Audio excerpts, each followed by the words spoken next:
आज साखर सोडून 10 दिवस पूर्ण झाले. नॉनव्हेज सोडून 5 दिवस पूर्ण झालेत. रोज सकाळी 5 किलोमीटर पळणे आणि मग कमीत कमी अर्धा तास योगासनं करणं हे रुटीन झालं आहे.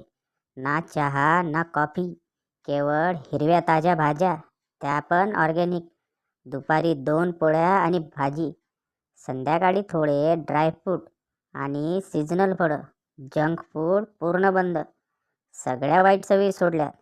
आता फक्त थापा मारायची सवय गेली की झालं.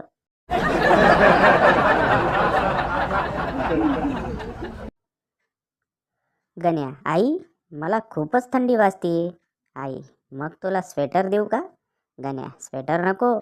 पप्पांना सांगून तेवढं लग्नाचं बघ ना. आईने लातांनी तुडवला.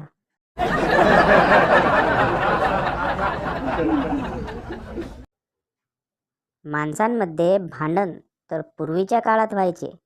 आताची लोक स्टेटस टाकून एकमेकांची जिरवत आहेत.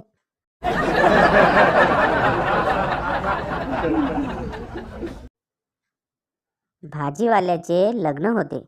हनीमूनच्या रात्री बायकोच्या अंगावर पाणी टाकतो. बायको, अहो काय करताय हे? भाजीवाला, माल ताजा करतोय.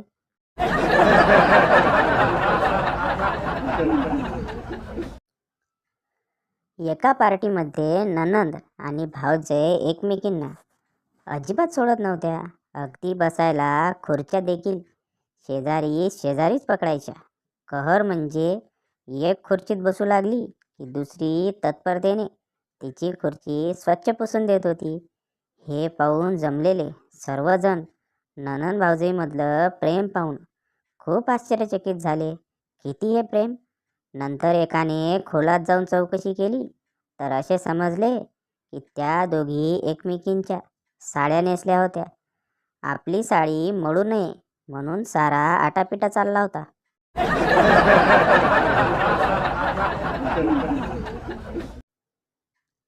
तुम्ही कितीही श्रीमंत असू द्या, पण घरी जास्त पाहुणे आले की चहा देताना कपांचा तुटवडा येतोच.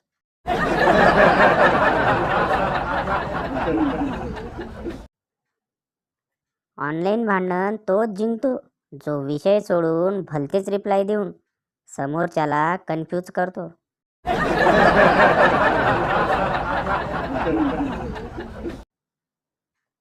काल एक मेसेज आला, 21 लोकांना पाठवा, सकाळी खुशखबर मिळेल.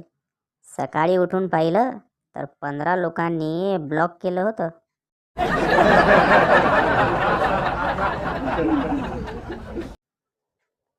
मास्क शोधून ठेवा रे भावांनो, तो पुन्हा येतोय.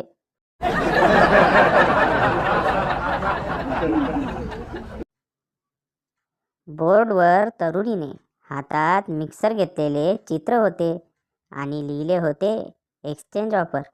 राम बराच वेळ ते बघत होता.